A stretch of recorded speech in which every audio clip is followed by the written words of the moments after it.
Seminario Internacional. Asedios fenomenológicos y hermenéuticos 4. Enseñanza de la filosofía. Este texto es muy distinto a los que hemos escuchado y probablemente a los que escucharemos.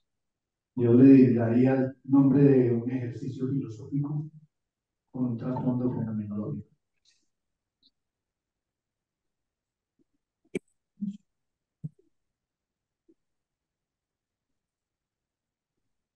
Bien, los tres términos que sirven de título, presencia, presente, presentación, son una escala de reflexión que no va a costar mayor dificultad de identificar porque se sigue.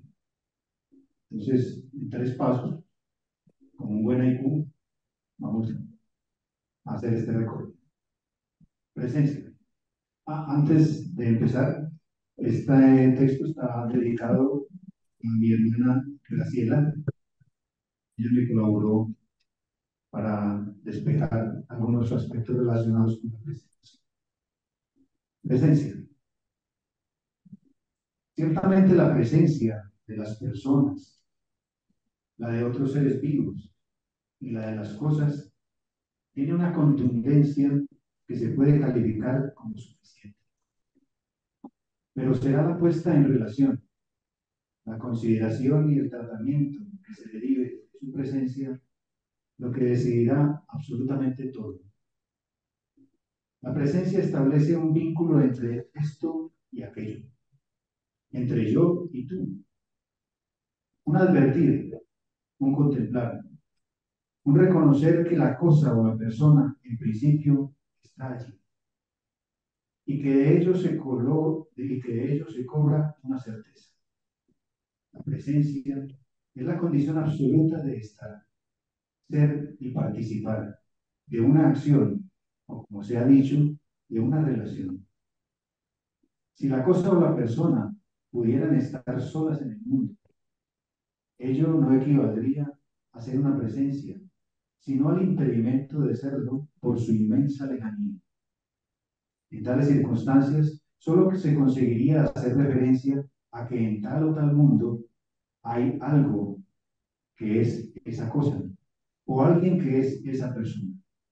Pero el solo estar ahí no es sustantivo, y tanto menos transitivo, si se sustrae la relación que acusa su presencia. Si no se cuenta con la presencia in situ, la confrontación, el vínculo, el reconocimiento son deficitarios. Aunque hoy se celebre como, comillas, presencia virtual, un acontecimiento que no llega a ser más que una mediación. Infinitas mediaciones, recortando distancias, estando cada vez más próximos, ya no cabe la menor duda, se está en o ante la presencia de algo o de alguien. La refrendación de que aquello, aquel o aquella están allí, aunque se muestren transvestidos, aunque simulen y busquen ser tomados por otra cosa o por otra persona, es ahora indiscutible, porque se puede advertir, se puede sentir, decir ver, decir oír, decir tocar. Son actos de comprobación de dicha presencia que aparece rebosante de significación, expresándose como cosa o como persona. Una vez advertida la presencia, se carga de contenido el momento que define la relación, que puede ser fugaz y pasajero, como puede ser continuo y duradero. Dada la presencia de una cosa o de una persona, no obstante, puede o no aceptarse que efectivamente están allí, lo que trae como consecuencia una relación negativa, que impide a la presencia cualquier aspiración a ser profunda y afirmativamente considerada. En su meticulosa deliberación fenomenológica, el filósofo alemán Edmund Husserl no revoca a duda la condición de la presencia de las cosas y las personas, cuyo rol fundamental es ser en el mundo y, en consecuencia, objetos de la conciencia. En Ideas 3, de 1952, Afirma, comillas, para comenzar tenemos las cosas materiales.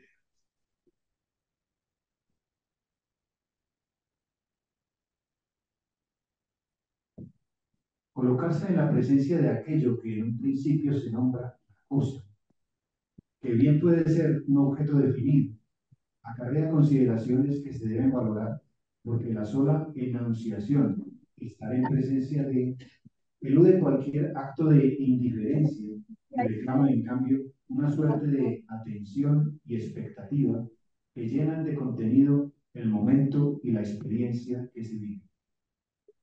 La presencia de la cosa reporta así un complemento definido y corresponde a quien lo advierte, articular el grado de significación que registra la configuración de la escena o el acontecimiento que lo ha puesto ante esa cosa.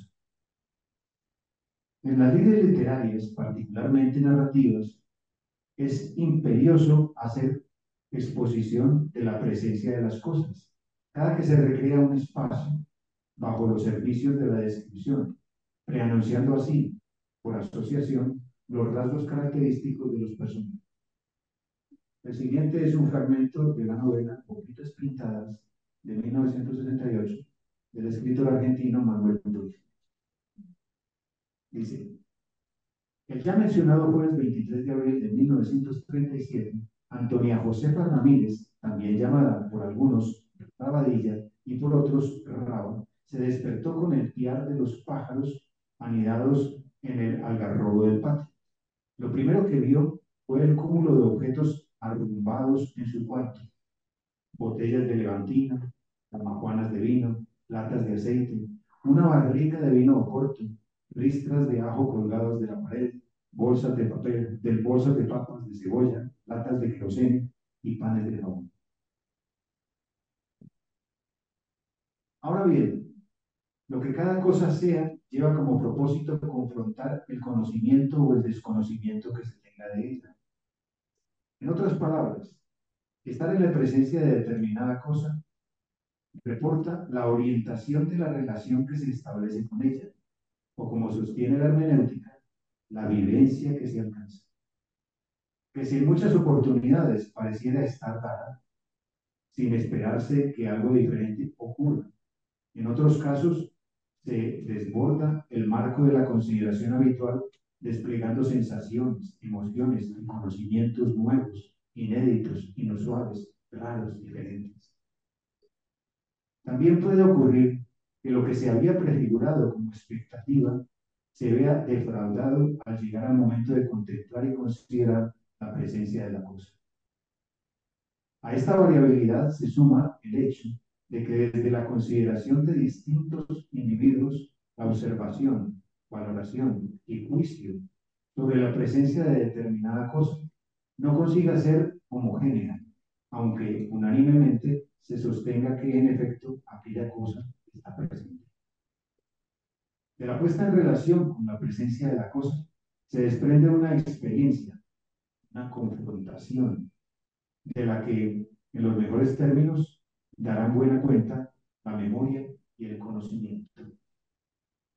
No hay condición que decida con mayor claridad lo que se desencadenará en adelante. Partiendo de aquí, se puede especular sobre lo que ocurre ante presencias fijas, que permanecen en su lugar y ante las que se disponen de oficio, prácticamente distintos observadores. En esta situación, quedan contemplados, además de las construcciones urbanas y rurales, seres naturales, como los árboles, los ríos, los bosques, el océano, los desiertos, los glaciares, etc., que han ganado objetividad en las descripciones de los campesinos y naturalistas, como han ganado trascendencia en los relatos de viajeros que enriquecen su inventario de motivos, intentando describir el evento que reportan una vez están ante esas presencias. Para el caso del arte, en Yo y tú, de 1923, el filósofo austríaco israelí Martin Buber realiza la siguiente exposición. Dice Buber: considero un árbol. Me ha captado la potencia de su exclusividad. Todo lo que pertenece al árbol está ahí, su forma y su estructura, sus colores y su composición química, su intercambio con los elementos del mundo y con las estrellas. Todo está presente en una totalidad única. El árbol no es solo una impresión, ni un juego de mi imaginación, ni un valor dependiente de mi estado de ánimo. Erige frente a mí su realidad corporal. Tiene que ver conmigo como yo con él, pero de una manera distinta. Puedo percibirlo como movimiento, red hinchada de vasos ligados a un centro fijo y palpitante, succión de las raíces, respiración de las hojas, incesante intercambio con la tierra y el aire, y ese oscuro crecimiento. Como este, otros ejemplos referidos a seres de la naturaleza remiten a la presencia misma, única y singular, de aquello otro que, estando allí, es motivo de contemplación, de liberación e inquisición. Esta reflexión, como se puede ver, se mueve al margen de lo que ocurre en otras situaciones, cuando los usos utilitarios literalmente borran la presencia de las cosas y de los seres naturales, alonados por intereses de consumo y destrucción.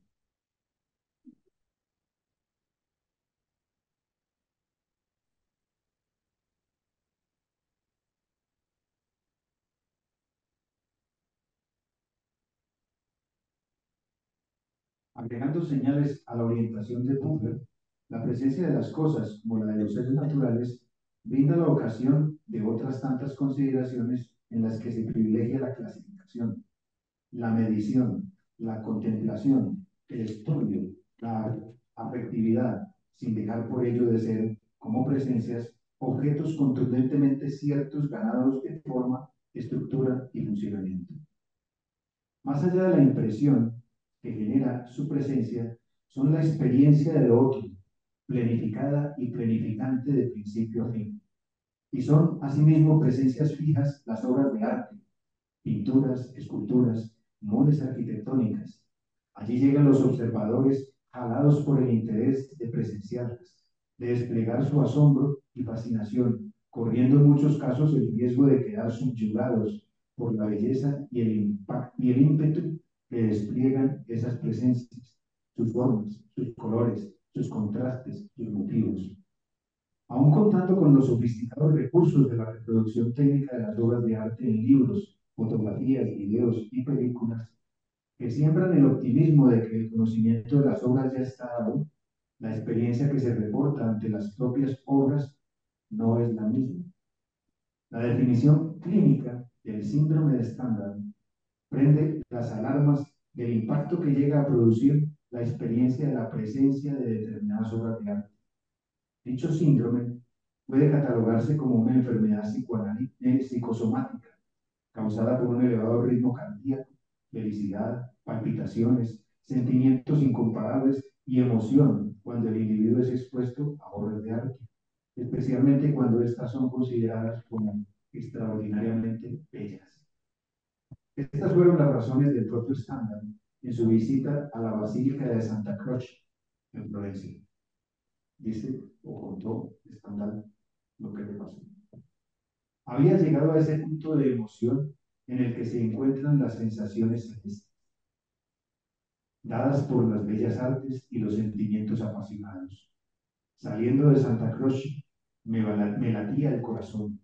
Aquello que en Berlín se llama estar nervioso, la vida estaba agotada en mí, andaba con miedo a caer.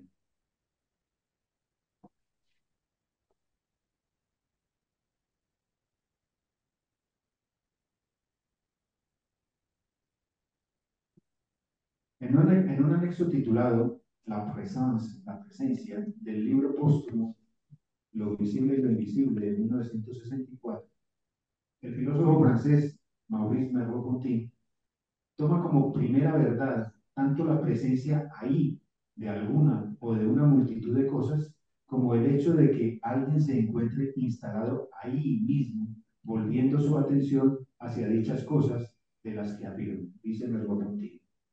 Si ellas deben subsistir como individuos, o al menos continuar llevando sus denominaciones generales, es necesario que exhiban cierto número de propiedades, en alguna medida nucleares, que derivan la una de la otra y todas en conjunto emanan de esos individuos.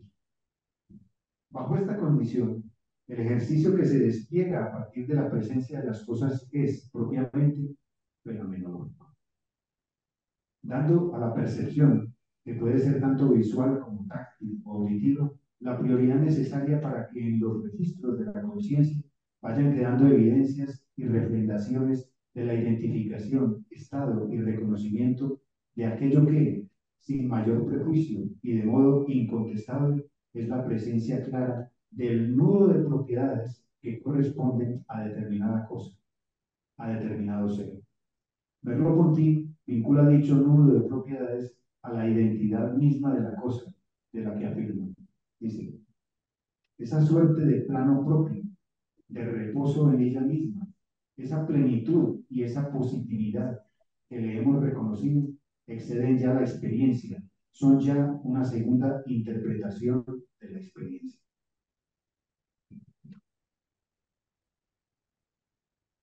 Lo que no debe llamar a confusión es que si al comienzo de esta reflexión se afirmó que para que la presencia alcance su razón de ser, lo primordial es la puesta en relación, ello no termina tan pronto se consiga, tan pronto se consigna en la conciencia, bajo los servicios de la percepción, lo que apunta a la identidad de la presencia de algo.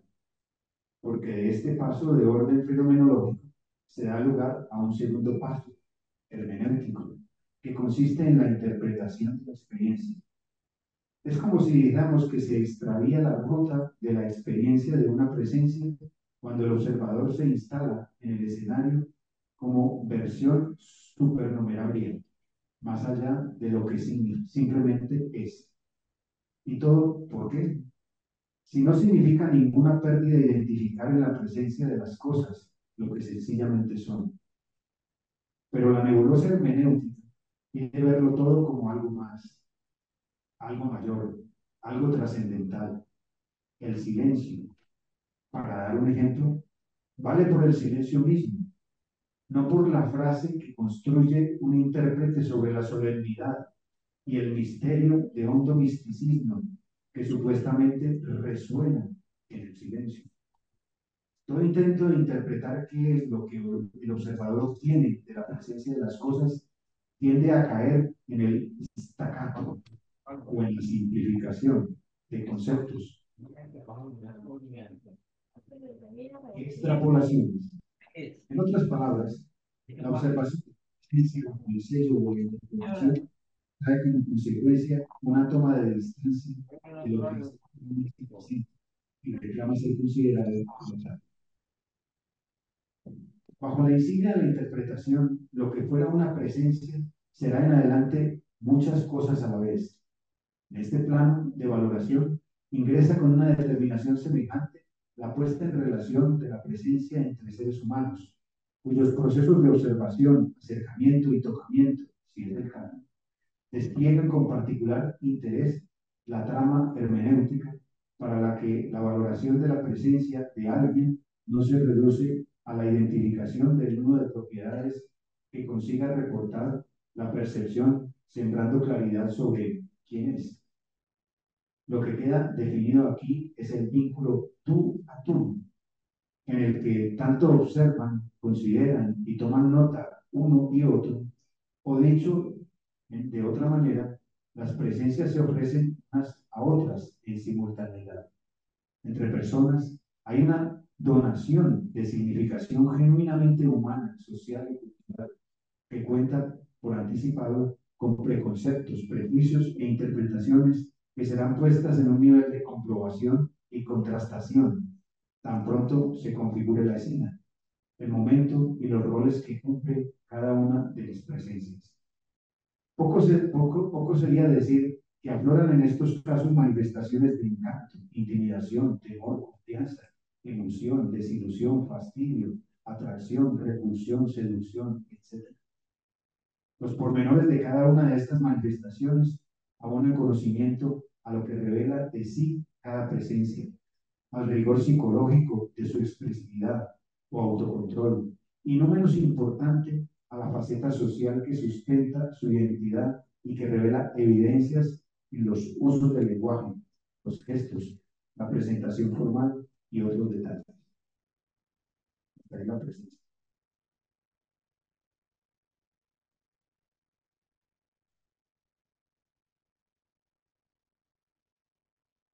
Presente. En virtud de lo expuesto, se entiende que las cosas tienen asimiento en su ser como presencia, lo que significa que son entendidas con relación a un definitivo modo de tiempo, el presente. Estar presente es justamente la condición objetiva que define el momento mismo del presente y tiende un halo de tensión entre un yo y un tú. Así entendido, la presencia no responde a la mera coincidencia de estar y tomarse en consideración de uno a otro.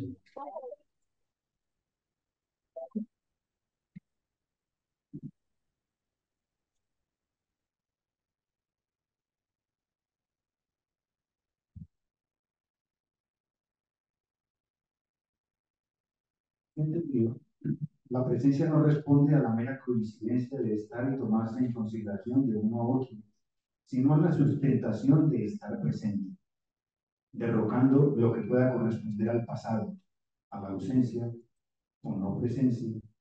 Para dar crédito al modo de tiempo que se recoge del presente, pareciera interrogarse: ¿qué es esto que se muestra como irrevocablemente presente? Porque antes de reconocerlo y aceptarlo, es preciso llevar a un estado de claridad si su estar presente corresponde al llamado de quien interroga. Algo se debe revelar o manifestar que tenga la contundencia de una respuesta a ese llamado para contar como una advertencia de que se está desenvolviendo en un presente del que derivan múltiples motivos y significaciones.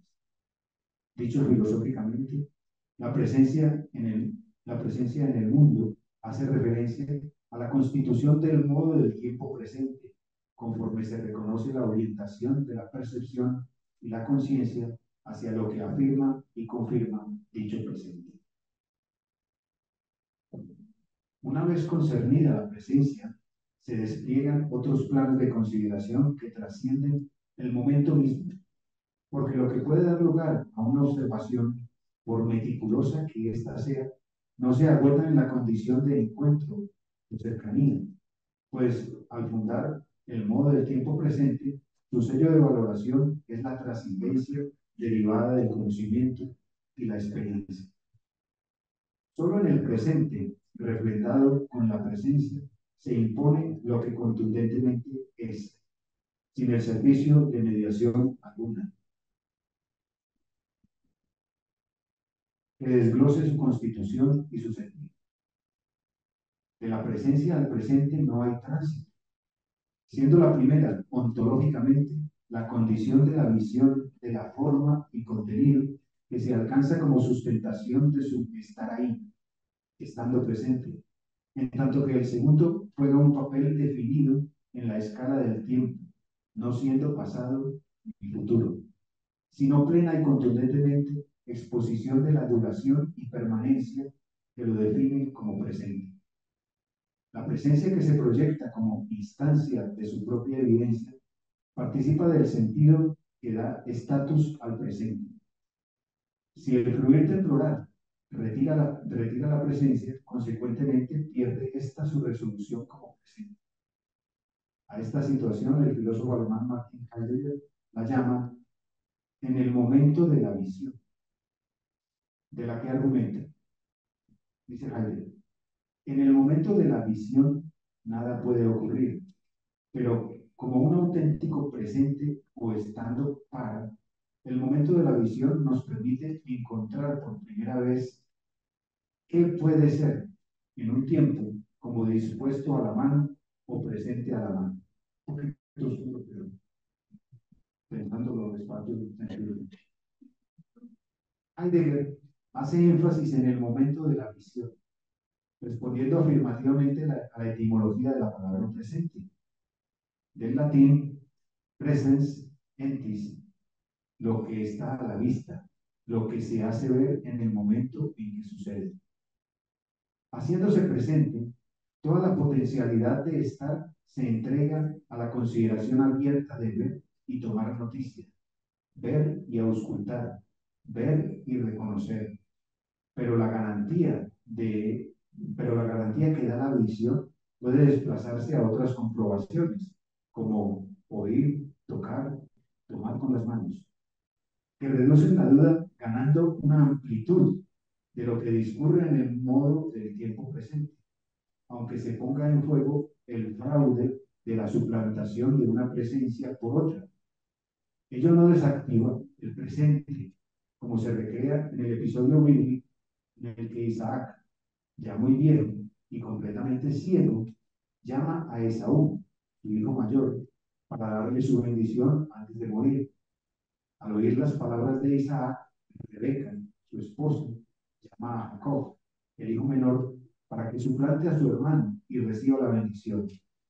El momento de la visión o el modo del tiempo presente entre Isaac y Jacob se da en los siguientes términos.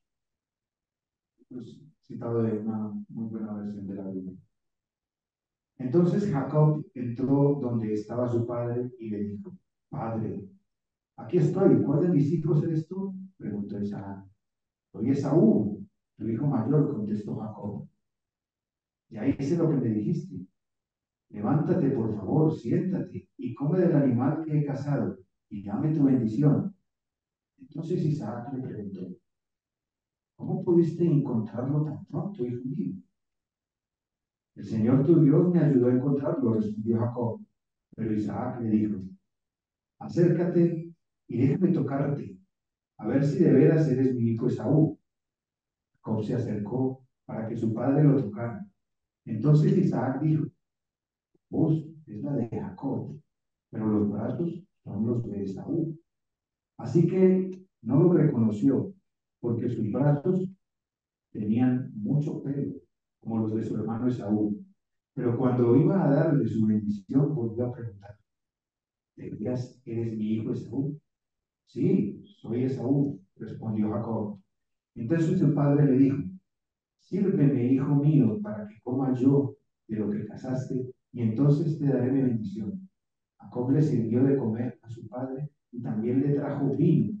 Isaac comió y bebió y luego dijo: Acércate, hijo, dame un beso. Cuando Jacob se acercó para besarlo, Isaac olió la ropa. Entonces lo bendijo.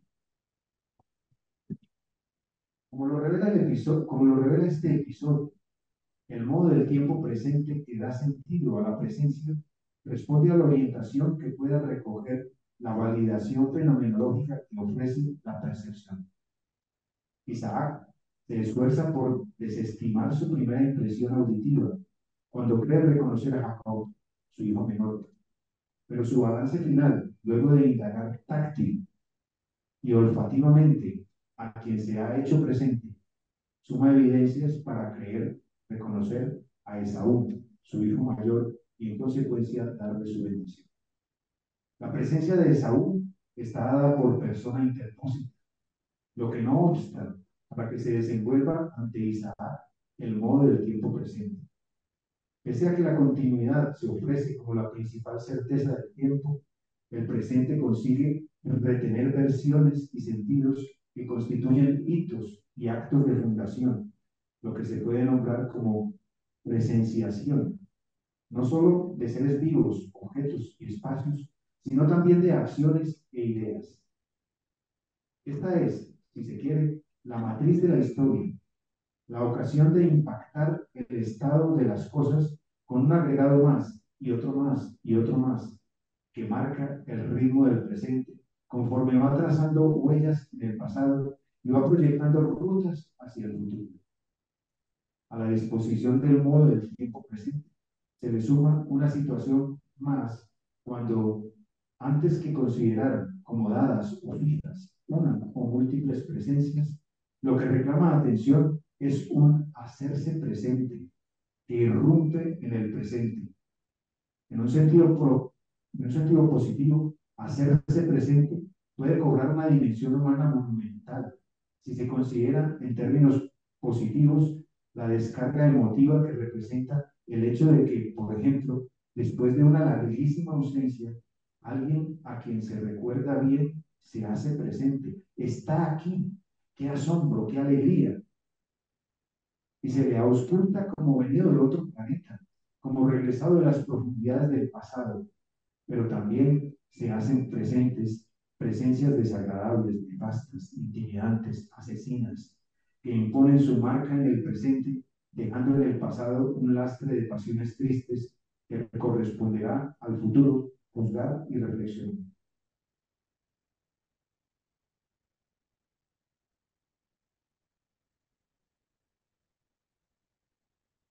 La complejidad de planos sobrepuestos que se puede dar en determinada situación por el acaecimiento de presencias que se hacen presentes y modifican el modo del tiempo presente es, a más de fascinante, altamente desafiante para conseguir describir con claridad qué rumbo toma cada variante de cara al futuro. Heidegger señala al respecto. Dice él, ser resuelto junto a lo que está a mano en la situación, es decir, actuar de tal manera que uno se encuentre con lo que tiene presencia en el entorno. Solo es posible haciendo presente tal entidad, volviendo a sí misma futuramente. La resolución se trae a sí misma a la situación haciéndose presente. Es un poquito confuso. Aporte. El siguiente ejemplo es apenas una muestra de tal situación.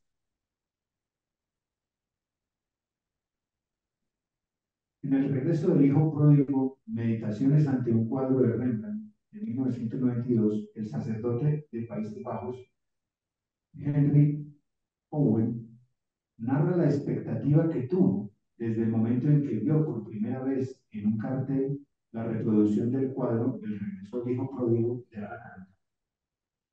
Un primer plano del modo de tiempo presente expuesto por Owen se da en el Museo Hermitage en San Petersburgo, cuando éste hace presencia en la sala en la que se expone el cuadro de Rembrandt. Vea pues cómo se murió la novia de aquel. Puede ser que murió. La novia.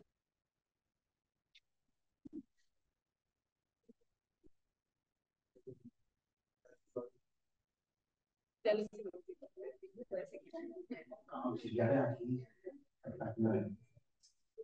El problema, dice Owen en ese relato. Y allí estaba yo, delante del cuadro, que había estado en mi mente y en mi corazón desde hacía casi 3 años. Estaba maravillado por su majestuosa belleza, su tamaño, mayor que el tamaño natural, sus abundantes rojos, marrones y amarillos, sus huecos sombreados y sus brillantes primeros planos, pero sobre todo el abrazo de padre e hijo envuelto de luz y rodeado de 4 misteriosos millones. Después, buscando el cuadro y Owen cuenta en su libro cómo esta situación, y volvemos a citar las palabras de Heidegger, vuelve a sí misma futuramente, desencadenando en él no solo un aprecio mayor por el cuadro de Rembrandt, sino también una inquietud profunda por la parábola del padre que recobra a su hijo, recogida en el Evangelio de San Lucas, que dice la parábola. Cuando todavía estaba lejos, su padre lo vio y sintió compasión de él. Corrió a su encuentro y lo recibió con abrazos y besos. Hasta ahí el presente.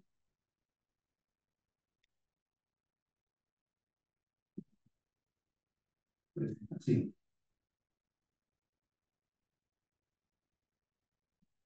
De la presencia al presente y finalmente a la presentación, La escala de consideración afianza el tratamiento fenomenológico de lo que se suele llamar un estado de cosas, un estar en situación. Ya en el plano de la presentación, lo que suele darse como de suyo, en el que los elementos se ofrecen y actúan conforme a lo que son, despliega dos instancias que dan sentido e identidad al modo del tiempo presente. Se trata, de un lado, de la disposición estética que revela en las cosas y en las personas una suerte de exposición y ofrecimiento, y de otro lado, la ejecución pragmática con la que se hacen evidentes, invadiendo el presente con su performance. El plano de consideración estética de la presentación de las cosas activa la observación, la atención, de tal manera que mediando los componentes de tal o tal presentación, el modo del tiempo presente se afirma concediéndole un estatus, una dignidad, un reconocimiento, o en su defecto, desestimando su pertinencia. El semiólogo francés Jean Baudrillard afirma que el objeto se ha convertido en el protagonista. Pero la relevancia de los objetos, puede decirse, no deviene del objeto mismo, sino de su presentación. Los objetos han ingresado en un sistema económico que los afirma al mismo tiempo como presencias prácticas, simbólicas, y en alto grado afectivas. La sola presencia del objeto no consigue actuar de manera tan efectiva como lo hace bajo los servicios de su presentación, que responde a una dinámica social y de mercado que lo reviste de atributos formales y funcionales, lo moldea y perfecciona para que robe la atención, no solo en el momento de su elección como objeto de consumo, sino en adelante, cuando su presencia se sustenta en la presentación que lo acompaña. Baudrillard dice Baudrillard, los objetos no agotan jamás sus posibilidades en aquello para lo que sirven, y es en este exceso de presencia donde adquieren su significación de prestigio, donde designan no ya el mundo, sino el ser y la categoría social de su poseedor. Ahora bien, si se toman en cuenta los animales, es evidente que también estos realizan su respectiva presentación, la misma que, al ser advertida, llama la atención y funda un presente en cuyo contenido la manifestación o la presencia misma del animal se registra como un suceso. Para resumir en un caso el modo como se da la presentación de un animal en particular, viene bien recrear en la imaginación el instante que capta el poeta japonés Isao Kobayashi en el haiku. Se presenta ante el respetable público el sapo de este fantasma. De igual manera, cobra relevancia el canto de los pájaros, el relincho de los caballos, el ladrido de los perros, el zumbar de los insectos, el aullido de los lobos, el rugido del león, etc. Dando importancia a este plano que sobredimensiona lo estético, hoy se hace énfasis en la biodiversidad, llamando la atención justamente sobre la presentación de especies vivas que reclaman ser admiradas, estudiadas, entendidas, preservadas.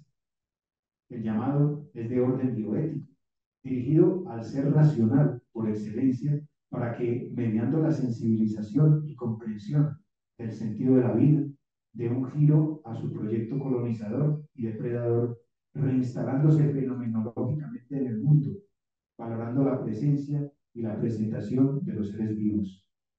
Porque se ha entendido que es ese el primer paso para preservarlos en su pleno estar ahí.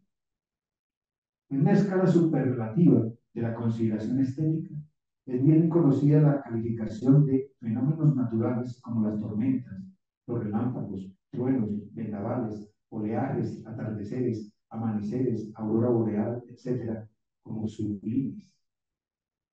Sin el afán de ingresar en los pormenores de esta digresión, es evidente que lo que se advierte en el modo del tiempo presente en el que se registra cada uno de estos fenómenos es su presentación, o más enfáticamente, su sublime presentación. Pero lo que cobra mayor complejidad es, sin duda, la presentación de los seres humanos. Y derivada de esta, su performance. Bajo el título de cultura, hay en cada tiempo y en cada lugar importantes ostentaciones de la presencia de cada individuo que anuncia la presentación o exposición de sí como la configuración de un aparecer particular del cual se toma noticia. No por tener conocimiento previo sobre los rasgos generales que acompañan determinadas presentaciones, dejan estas de participar y significar cada que su presencia ingresa en el modo del tiempo presente. El circuito de la moda, como se suele llamar al movimiento del mercado que induce a los individuos a adoptar su presentación de determinados hitos y registros, constituye un referente cultural enfático, una suerte de canon que regula las opciones con las que se puede contar para sobredimensionar la presencia en el fervor y el furor de la presentación. Esta reflexión, que puede ser ilustrada con infinidad de ejemplos, no tendría lugar si se hiciera caso omiso del factor emisor de la presentación, que es el cuerpo, sus partes extrapartes, sus estados y señales, porque el cuerpo es expresión y es lenguaje, autoafirmación de la subsistencia de un contenido de vida cargado de lenguaje, autoafirmación, perdón, de un contenido de vida cargado de significación. Efectivamente, constituidas por y para el mundo, la presencia y presentación del cuerpo son, en el modo del tiempo presente, como afirma el filósofo francés Renaud Barbaras, la vida de la manifestación. De aquí en más, a lo que ingresamos es a la codificación y decodificación de la significación que se pone en juego cuando los cuerpos humanos, leídos desde su singularidad, se ponen en movimiento, se expresan, actúan, son forma y función de su propia performance. Esta observación va más allá de la teoría de los actos de habla, en la que un importante capítulo destaca en los actos performativos la involucración de los sentimientos y pensamientos del otro, del interlocutor, por efecto de lo dicho o de la intención que se infiere del modo como es dicho. Pero la performance, que toma como punto de anclaje la presentación, no se reduce a los usos y efectos del lenguaje. Su configuración es más amplia, comportando movimiento y acción, pluralizando las variables que articulan y cargan de sentido el modo del tiempo presente. En Fenomenología y Performance, el filósofo colombiano Germán Vargas afirma, dice Germán, la performance solo se despliega id et nunc, es decir, aquí y ahora. Es la efectuación del o en el presente viviente.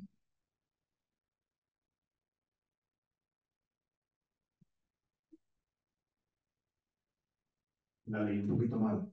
La performance solo se despliega hic et nunc. Es la efectuación del o en el tiempo presente. El sentido que se busca dar a la palabra performance no es tampoco el que recibe en las artes y en la teoría estética, donde desligándola del uso restrictivo del lenguaje, la performance consigue desplazarse a la acción entendida ahora como obra. No una acción en iguales condiciones a la que se reporta en el teatro o en la danza, pero sí una acción cargada de significación y ante todo entregada al público sin la barrera del escenario ni la formalidad de los palcos y plateas de los teatros. Tomar recurso de la condición ontológica de la presencia en su manifestación como presentación y de su reducción de la potencia al acto llevada a cabo en el tiempo, en el modo del tiempo presente, da como resultado una experiencia cuya constitución fenomenológica muestra como fundamental hacer entender, poner en ejercicio, proceder, en otras palabras, actuar conforme a una performance en la que se involucran los significados de ser y estar. Muchas gracias.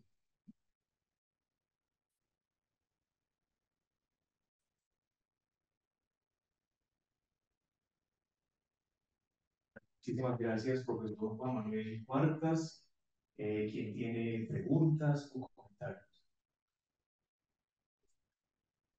Profesor Fernando.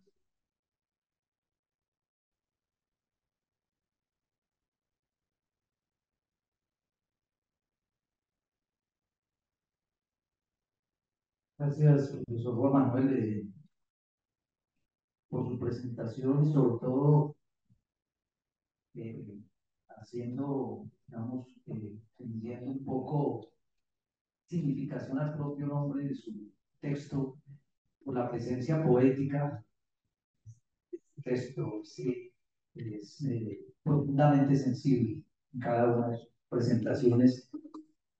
Y entonces allí hay una bella triada, perdón, de presencia, presente y presentación, y cómo esa presencia implica entrañablemente un vínculo, una relación. Sin ella no puede haber la significación del otro, ¿no? En el cual estoy en relación.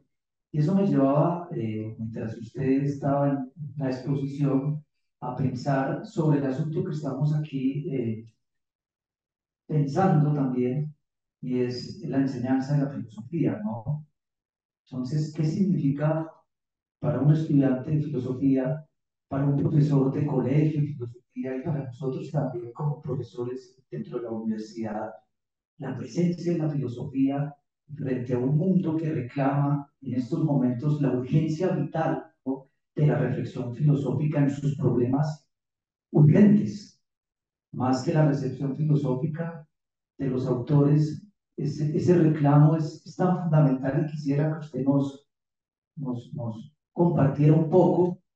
No sé si lo estoy llevando hasta allá, pero su texto me obliga a ese punto, ¿no?, a pensar en la presencia aquí y ahora, ¿sí?, de la filosofía como una experiencia conmovedora en relación con el mundo y sobre todo en relación con el problema de la crisis del hombre en relación con la naturaleza. No sé si lo llevo muy a los profesor, disculpe.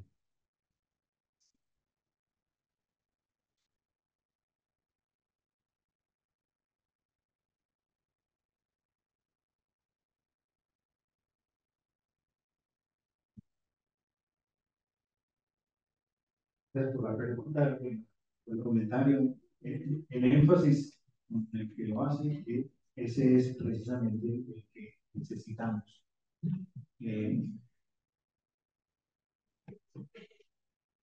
La filosofía tiene que estar presente, es decir, no puede estar ausente. Es, ¿Qué lección le daríamos nosotros al futuro si fuéramos quienes relegamos la filosofía a la ausencia? Es decir, si la filosofía no jugó ningún papel en nuestro tiempo presente. Aunque la filosofía es muy ontológica, pues es decir, presencias presentes como presenciables más bien, para las que los sentidos juegan como un papel importante. De todas maneras, esa palabra es involucrante en todo sentido, la palabra presencia, y cada que la reclamamos estamos queriendo configurar un mundo. Y yo creo que el mundo que queremos configurar es un mundo en el que la filosofía está presente. No que deba estar, sino que está presente. Y es nuestro papel promoverla, entregarla, pensarla, inquirirla, porque de otra manera no llega.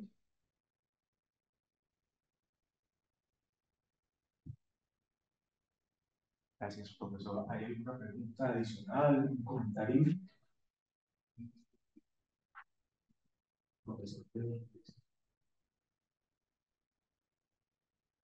Buenas tardes, profesor. Muchas gracias por su presentación. Justamente respecto al nombre de su presentación del día de hoy, me han generado muchas ideas, muchas reflexiones sobre todo el tema del cuerpo y entender que somos como cuerpo, lenguaje presente y lenguaje constante que se manifiesta a cada instante, a cada momento, y también pues a partir de allí un poco esa reflexión sobre el instante, que es algo que también abordo desde esa posición. Y estaba pensando también en el hecho de cómo, en la medida en que somos tiempo presente, muchas veces traemos a presente lo que ya no está. Y entonces pensaba un poco desde esa corporalidad, también cómo poder traer a presente el cuerpo de quien ya no está, por ejemplo, a propósito de la interrupción de hace rato de murió la novia de aquel, ¿cierto? Entonces como que eso nos conduce a pensar también esa posibilidad de aquello que permanece sin estar, un poco hacia allá que quería como direccionar el comentario. Nuevamente, muchas gracias. Vamos a aprovechar a Daisy. Buenas tardes con todos, buenas tardes, profe. Muchísimas gracias por su presentación, fue bastante exhaustiva. Y me hace pensar también como en muchas cosas, ¿no? Puede que me equivoque, pues soy estudiante en filosofía, estoy en octavo semestre, no tengo justificación de equivocarme, pero igual Mm, si me cabe en algún error. Entonces yo estaba pensando como que la filosofía, cómo se vuelve la filosofía un espadachín frente a la inmediatez de los vínculos y el furor de lo pasajero, cuando los vínculos no son vistos como algo necesario y más bien la producción del capital es lo que nos hace valiosos. Cómo explayar en el presente lo sublime de la palabra y del ejercicio hermenéutico. Pues nosotros como estudiantes vemos que es necesario, pero digamos cuando uno está en los colegios, está dando clase y ve a chicos de 14, 18 años y ellos ven como que lo necesario es más cómo se ven, cómo es su presentación en el momento y no cómo es lo que ellos piensan, ¿no? Y siento que en parte lo que uno o puede pensar y puede compartirle al otro es lo que marca su presencia, ¿no? Y no existe el presente, realmente estamos aquí, pero pareciera que el presente no existe y se ven como muchos conflictos en eso.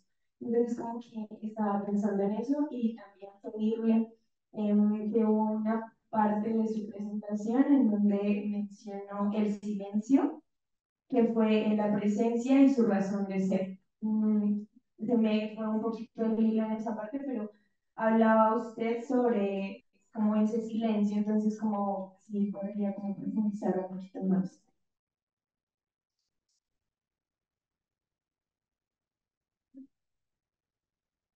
Gracias por las dos intervenciones. La reflexión inmediatamente anterior que realicé fue justamente sobre esas presencias que ya no están, esas permanencias. Y no lo van a creer, en realidad, era sobre los fantasmas. No había manera de traerlas a cuento en esta nueva situación de reflexión, porque pues no, ya había hecho una serie de premisas relacionadas con la relación que se establece, con poder observarlo, en fin, y entonces eso se volvería un poco especulativo. Pero decir fantasma no es solamente esa idea sobrenatural, un poquito artificiosa, sin mucho contenido, ¿no? La versión de espectro, una nunca de realidad, todo el pasado está presente o está jugando intensamente en el presente de cada individuo. No tenemos otra opción, es decir, el hoy está cargado del ayer y, y no hay manera de desconfigurarlo. Es más, puede que queramos independizarnos del pasado o de ciertos episodios del pasado o de cierta memoria, pero en una conferencia anterior hablábamos de subconsciente, ¿no? Inconsciente, como si estuviéramos cargados de tal manera que en un momento determinado eso cobra presencia. Pero bueno, es una versión de presente, de presencia muy distinto al que hemos reflexionado acá. Pero de todas maneras, ya lo dije hace un ratico, la palabra presente y la palabra presencia y presentación tienen un espectro de significación enorme, enorme, sí. Nos quedaríamos toda la tarde conversando sobre este asunto. Bueno, en relación con tu reflexión, eh,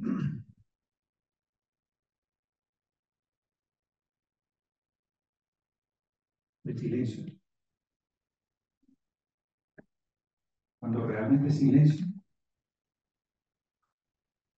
cuando realmente está presente, reclama hacia el silencio. Solamente puede serlo.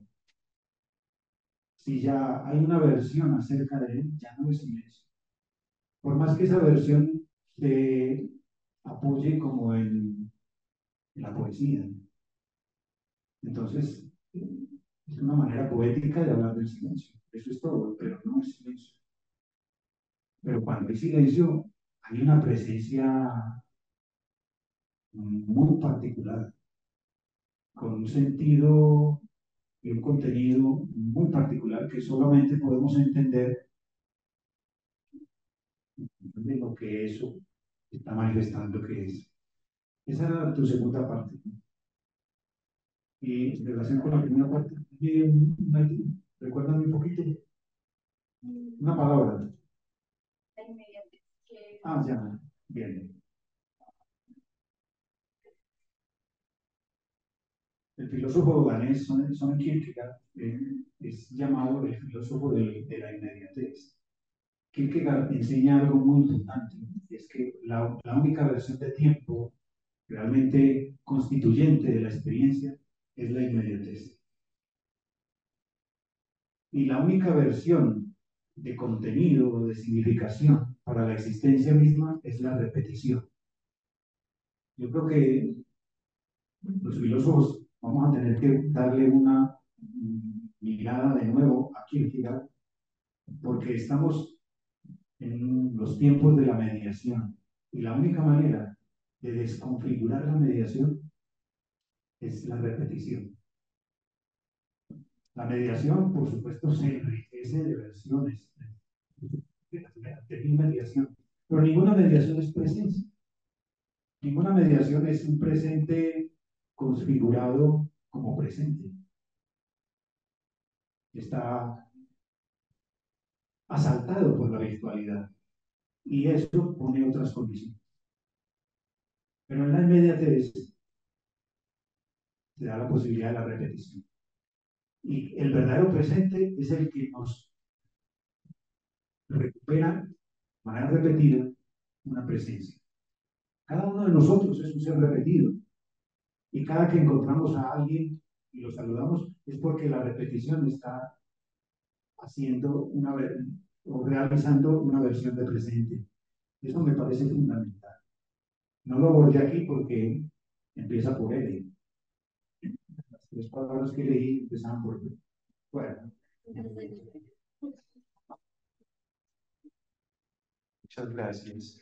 Nos quedaría una última pregunta que está formulada en el chat para dar paso a la siguiente presentación. La pregunta es, ¿la semiótica presenta performances que llevan a la filosofía a construir lenguaje significante en los contextos escolares? Gracias por la pregunta y ahora sí recordé la clave de tu pregunta anterior. Esa reflexión final sobre la performance es quizás subliminalmente el tipo de mensaje que quiero dejar. La performance es una acción fundamentalmente. Actuamos y eso es lo que dejamos como mensaje siempre. Más allá de nuestra presentación formal, cómo se vistió, los textos que hizo, cómo lo estoy viendo, es la acción que esa performance nos permite construir preguntas a partir de esto. Porque esas preguntas son las que hilan un momento con otro momento. Yo creo que de esta manera respondo a la pregunta y también a mi futuro. La enseñanza de la filosofía, pensada desde la performance, que un poco tiene relación con la conferencia anterior, es la solución, creo. Es decir, no que tengamos que volvernos histriónicos frente a los alumnos y movernos mucho, sino hacer de la filosofía una acción, una reflexión motivada desde la acción y para la acción. Ya no basta ser lectores, ya no basta hacer escritos acerca de lo que leímos. La discusión nos tiene que potenciar como actores, porque todos somos responsables de este mundo y todos estamos transformando este mundo. Y a todos nos traen los mismos interrogantes. ¿Qué hacemos? ¿Cómo lo hacemos? ¿Para qué lo hacemos? ¿Con quién lo hacemos? Y siempre es la acción la que está de fondo buscando una salida. Y eso es performance. Y eso es presente.